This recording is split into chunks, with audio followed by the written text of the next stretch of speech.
தலைவரின் பெயரை கூறி நாடக அரசியல் மறைக்கப்படும் உண்மைகளை வெளிக்கொணர்ந்த மோகன். விகாரைகளை அமைப்பது மனித எச்சங்களை மறைப்பதற்காகவே, செல்வம் எம்பி குற்றச்சாட்டு. தேர்தலுக்காக மாபெரும் கூட்டணி இணைய போகும் ரணில் மற்றும் மஹிந்த பேச்சுவார்த்தை தீவிரம்.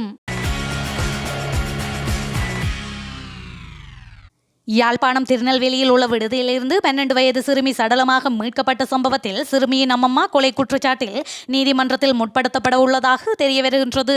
திருநெல்வேலியில் அமைந்துள்ள தனியார் விருந்தினர் விடுதியொன்றில் நேற்று முன்தினம் சிறுமியொருவர் சடலமாகவும் மற்றொரு பெண் மயக்கமுற்ற நிலையிலும் மீட்கப்பட்டனர். சம்பவ இடத்திற்கு விரைந்த காவல்துறையினர் சம்பவம் தொடர்பாக விசாரணைகளை மேற்கொண்டதுடன் யாழ் மாவட்ட நீதவான் நேரில் சென்று பார்வையிட்டார். சிறுமி திருவோணமலையில் தனது தந்தையுடன் வளர்ந்த நிலையில் அம்மம்மாவுடன் கடந்த 9ஆம் தேதி குறித்த விடுதிக்கு வந்துள்ளனர். சிறுமிக்கு உளச்சிக்கல்கள் உள்ளதாகவும் அதற்கு தனியார் வைத்தியசாலையில் சிகிச்சை பெற வந்ததாகவும் விடுதியில் குறிப்பிட்டுள்ளார். மறுநாள் அவர் வெளியில் சென்று வந்தார். அதன் பின்னர் இருவரும் நீண்ட நேரமாக அறையை விட்டு வெளிவராத நிலையில் சந்தேகமடைந்த விடுதி நிர்வாகத்தினர் காவல்துறையினருக்கு அறிவித்தனர். அங்கு வந்த காவல்துறையினர் விடுதி அறையின் கதவை உடைத்தபோது சிறுமி உயிரிழந்த நிலையிலும் அம்மம்மா மயக்கமுற்ற நிலையிலும் காணப்பட்டார். இதனையடுத்து சிறுமியின் அம்மம்மா யாழ்ப்பாணம் போதனா வைத்தியசாலையில் சிகிச்சைக்காக அனுமதிக்கப்பட்டார். சிறுமியின் சடலம் உடற்கூற்றாய்வுக்கு உட்படுத்தப்பட்ட போது ஆபத்தை ஏற்படுத்தும் மருந்து வழங்கப்பட்டு கொல்லப்பட்டமை தெரிய வந்தது. இதன்போது விடுதியில் கடிதம் ஒன்றும் மீட்கப்பட்டுள்ளது. அந்த கடிதத்தின் அடிப்படையில் விசாரணைகளை காவல்துறையினர் மேற்கொண்டு வருகின்றனர். சிறுமி தனது அம்மம்மாவினால் நஞ்சூட்டி கொல்லப்பட்டமை உறுதியானதை அடுத்து 53 வயதான ஓய்வு பெற்ற குடும்ப நல உத்தியோகத்தரை இன்று நீதிமன்றத்தில் காவல்துறையினர் முற்படுத்தப்பட உள்ளனர்.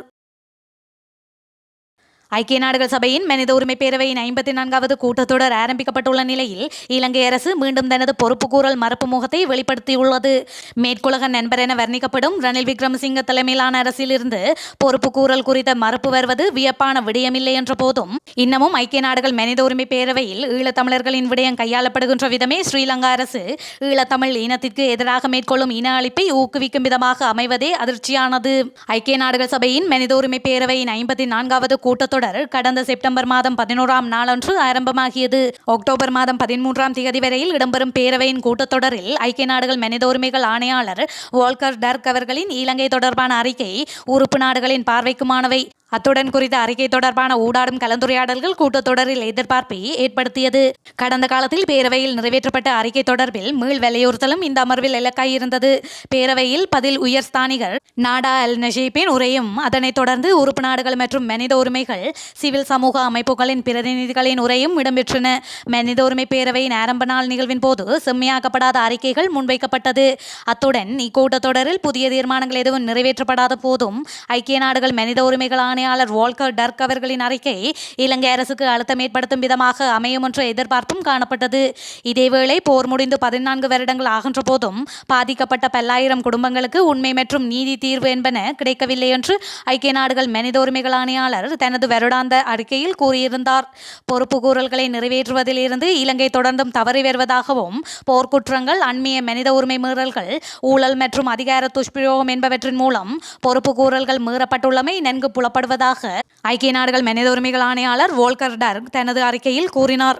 அத்துடன் ஏப்ரல் 21 ஈஸ்டர் படுகொலை குறித்த இலங்கையின் சர்ச்சைகளையும் ஸ்ரீலங்கா அரசு எதிர்கொண்ட பொருளாதார நெருக்கடி குறித்தும் அவர் தன்னுடைய பார்வையை செலுத்தியிருந்தார். தமிழ் மக்களுக்கு எதிராக இடம்பெற்ற இனப்படுகொலை சார்ந்த குற்றச்செயல்களுக்கு இணையாகவோ அல்லது அடுத்த நிலையில் முக்கியத்துவமாகவோ இந்த விடயங்களையும் ஐக்கிய நாடுகள் ஆணையாளர் முன்வைப்பதை குறித்தும் நாம் கவனம் கொள்ள வேண்டும். ஸ்ரீலங்கா பொதுஜன பெரமுன மற்றும் ஐக்கிய தேசிய கட்சி ஆகியவை அடுத்த தேர்தலுக்கு முன்னதாக ஒரு மாபெரும் கூட்டணியை அமைக்க வாய்ப்புள்ளதாக அரசியல் வட்டாரங்கள் தெரிவிக்கின்றன. இந்த கூட்டணி தொடர்பிலான ஆரம்பகட்ட பேச்சுவார்த்தைகள் மேற்கொள்ளப்பட்டு வருவதாகவும் இந்த பேச்சுக்கள் நாட்டை ஆள்வதற்கான பொதுவான கொள்கை மற்றும் கட்டமைப்பிற்கு உடன்பட முயற்சிப்பதும் உள்ளடங்குவதாக கூறப்படுகின்றது. இந்த நடவடிக்கைக்கு பெரும்பான்மை ஒருமித்த கருத்து உள்ளதா என்பது இன்னும் தெளிவாக தெரியவில்லை என்றாலும் அடுத்த தேர்தலில் இரு தரப்பினரும் வெற்றி பெற ஒரே வழி கூட்டணியில் இணைந்து செயல்படுவதுதான் என்பதில் இரு தரப்பினரும் உடன்பட்டுள்ளனர். இப்போது எதிர்க்கட்சியான ஐக்கிய மக்கள் சக்தியில் உள்ள சில உறுப்பினர்களின் ஆதரவை பெறுவதற்கான முயற்சிகள் முன்னெடுக்கப்பட்டு வருவதாகவும் தெரிவிக்கப்பட்டுள்ளது. இதேவேளை 2024ஆம் ஆண்டுக்கான வரவு செலவு திட்ட முன்மொழிவுகள் தொடர்பில் பொதுஜன பெரமுனவின் நிறுவனர் பசில் ராஜபக்ஷவும் ஐக்கிய தேசிய கட்சியின் தலைவர் ரணில் விக்ரமசிங்கவும் அண்மையில் ஒரு பேச்சுவார்த்தை நடத்தியமை குறிப்பிடத்தக்கது. இந்நிலையில் அடுத்து வரும் அதிபர் தேர்தலில் ஐக்கிய தேசிய கட்சியின் தலைவர் ரணில் விக்ரமசிங்க போட்டியிடுவார் என எதிர்பார்க்கப்படுகின்றது. எனினும் விக்ரமசிங்க போட்டியிடும் நிகழ்வில் பொதுஜன பெரமுனவின் தலைவர் மஹிந்த ராஜபக்ஷ என்ன பங்கு வகிக்கின்றார் என்பது இன்னும் தெளிவாக தெரியவில்லை. புத்த அமைப்பது, இராணுவம் பல இடங்களை பிடிப்பது, மனிதேச்சங்கள் காணப்படுவதை மறைப்பதற்காகவே என ட்ரிலோ அமைப்பின் தலைவர் செல்வம் அடைக்கலநாதன் தெரிவித்துள்ளார். வவுனியாவில் இன்றைய தினம் இடம்பெற்ற நிகழ்வு ஒன்றின் போதே அவர் மேற்கண்டவாறு கூறியுள்ளார். இதுகுறித்து அவர் மேலும் தெரிவிக்கையில், மனித உரிமை மீறல் தொடர்பாக சர்வதேச விசாரணை தேவை என தென்னிலங்கை தலைவர்கள் கோரும் நிலையில் குறிப்பாக ஒரு விடயத்தை சொல்லிக் கொள்ள விரும்புகின்றேன். கொக்கு தொடுவாயில் மனித புதைகுழிகள் கண்டுபிடிக்கப்பட்டு அதில் முன்னாள் பெண் போராளிகளது எச்சங்கள் இருப்பதாக சொல்லப்படுகின்றது. இதற்கு சர்வதேச விசாரணை வேண்டும் என தென்னிலங்கை தலைவர்கள் குரல் கொடுக்க வேண்டும். அவர்கள் மௌனம் சாதிக்க முடியாது. இலங்கை அரசாங்கம், அதாவது கோட்டாபய அதிபராக இருக்கும் போதும், அவர் பாதுகாப்பு அமைச்சின் செயலாளராக இருக்கும் போதும் பல கொடுமைகளை எங்களது மக்களுக்கு இழைத்திருக்கின்றார். பல இன்னல்களையும் மனித உரிமை மீறல்களையும் அவர் செய்துள்ளார். அந்த குடும்பம் மற்றும் அவர்கள் சம்பந்தப்பட்டவர்கள் அத்தனை பேரும் சர்வதேச விசாரணையில் நிறுத்தப்பட்டு தண்டிக்கப்பட வேண்டும். மன்னாரில் கண்டுபிடிக்கப்பட்ட மனித எச்சங்கள் கிடப்பிலே உள்ளது. இப்படி ஒவ்வொரு இடத்திலும் மனித எச்சங்களை கண்டுபிடித்து கிடப்பில் போடும் நிலைதான் காணப்படுகின்றது. ஆகவே இந்த விடயத்தில் சர்வதேசம் சரியான கவனத்தை எடுக்க வேண்டும். புத்த கோவில்கள் அமைப்பது, இராணுவம் பல இடங்களை பிடிப்பது, இதற்கான காரணங்கள் எல்லாம் அவர்கள் பிடிக்கின்ற இடங்களை தோண்டுகின்ற போது எங்களது மக்களின் மனிதேச்சங்கள் உள்ளது. அந்த விடயத்தை மறைப்பதற்காகவே இவை துரிதமாக நடைபெறுவதாக நான் சந்தேகப்படுகின்றேன். ஆகவே இந்த விடயத்தில் ஒட்டுமொத்த சிங்கள தலைவர்களும் குரல் கொடுக்க வேண்டும்.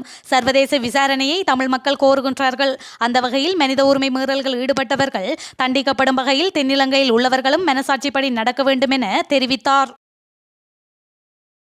சமகால அரசியலும் அரசியல்வாதிகளும் ஒருவர் பெயரை கொண்டு ஒருவரது புகழின் நிழலில் குளிர்காய்ந்து வருகின்றார்கள் என்று தமிழர் கூட்டணியின் ஊடக பேச்சாளர் கலாநிதி மோகன் தெரிவித்திருந்தார்.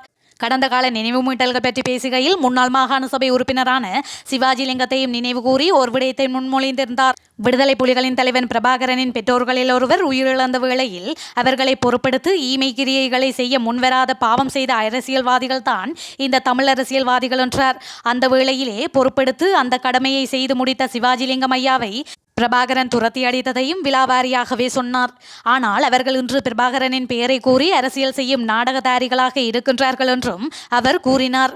தமிழர்களுக்கு மாத்திரமன்றி ஒட்டுமொத்த மனித குலமும் ஜனநாயக வாழ்வை வாழ வேண்டும் என்று கூறி ஊடக நிகழ்ச்சியொன்றில் மேற்கூறியவாறு உரையாற்றினார். உயிர்த்த ஞாயிறு தின தாக்குதல் தொடர்பில் புதிதாக முன்வைக்கப்பட்டுள்ள குற்றச்சாட்டுகள் தொடர்பில் இங்கு 2 வழிகளில் விசாரணைகள் இடம்பெறவுள்ளன. அந்த விசாரணைகள் சுயாதீனமாக இடம்பெற அனைத்து தரப்பினரும் ஒத்துழைப்பார்கள் என்று நம்புகின்றேன். விசாரணைகளின் முடிவின் பிரகாரம் குற்றவாளிகள் எவராக இருப்பினும் அவர்கள் தப்பிக்க முடியாது என ஜனாதிபதி ரணில் விக்ரமசிங்க தெரிவித்தார். கியூபா மற்றும் அமெரிக்காவுக்கான உத்தியோகபூர்வ விஜயம் மேற்கொண்டு ஜனாதிபதி ரணில் விக்ரமசிங்க நேற்று அதிகாலை நாட்டிலிருந்து புறப்பட்டுச் சென்றார். அதற்கு முன்பாக நேற்று முன்தினம் பிற்பகல் ஆளும் கட்சியின் முக்கிய பிரமுகர்கள் சிலரை அவர் சந்தித்து உரையாடிய போதே மேற்கண்டவாறு கூறினார். இதன்போது அவர் மேலும் தெரிவிக்கையில், நான் நாட்டின் தலைவர், நாட்டுக்கும் அரசுக்கும் அபகீர்த்தி ஏற்பட ஒருபோதும் இடமளியேன். ஈஸ்டர் தாக்குதல் தொடர்பில் புதிதாக குற்றச்சாட்டுகளை எதிர்கொண்ட தரப்பினர் தங்கள் கருத்துக்களை முன்வைத்து வருகின்றனர். அது அவர்களின் கருத்து சுதந்திரம். அதில் நான் தலையிட மாட்டேன். எனினும் அந்த குற்றச்சாட்டுகளை விசாரிப்பதற்காக ஓய்வு பெற்ற உயர்நீதிமன்ற நீதியரசர் ஒருவரின் தலைமையில் குழு ஒன்றை நியமிக்க உள்ளேன். அதேவேளை நாடாளுமன்ற தெரிவுக்குழு ஒன்றும் நியமிக்கப்பட உள்ளது. இந்த 2 குழுக்களின் விசாரணை அறிக்கைகளும் நாடாளுமன்றத்தில் சமர்ப்பிக்கப்படும். இதில் ஒளிவு மறைவு எதுவும் இருக்காது. இந்த விவகாரத்தை கையில் எடுத்து அரசுக்கு எதிராக எதிரணிகள் அரசியல் செய்கின்றன. எந்த நடவடிக்கையாலும் இந்த அரசை கவிழ்க்க முடியாது. அன்று சர்வதேச விசாரணைக்கு எதிராக கோஷம் எழுப்பிய ஒரு சில தரப்பினர் இன்று சர்வதேச விசாரணை வேண்டும் என கோருவது வேடிக்கையாக உள்ளது. எந்த விசாரணை நடந்தாலும் பாதிக்கப்பட்டவர்களுக்கு நீதி கிடைக்க வேண்டும் என தெரிவித்தார்.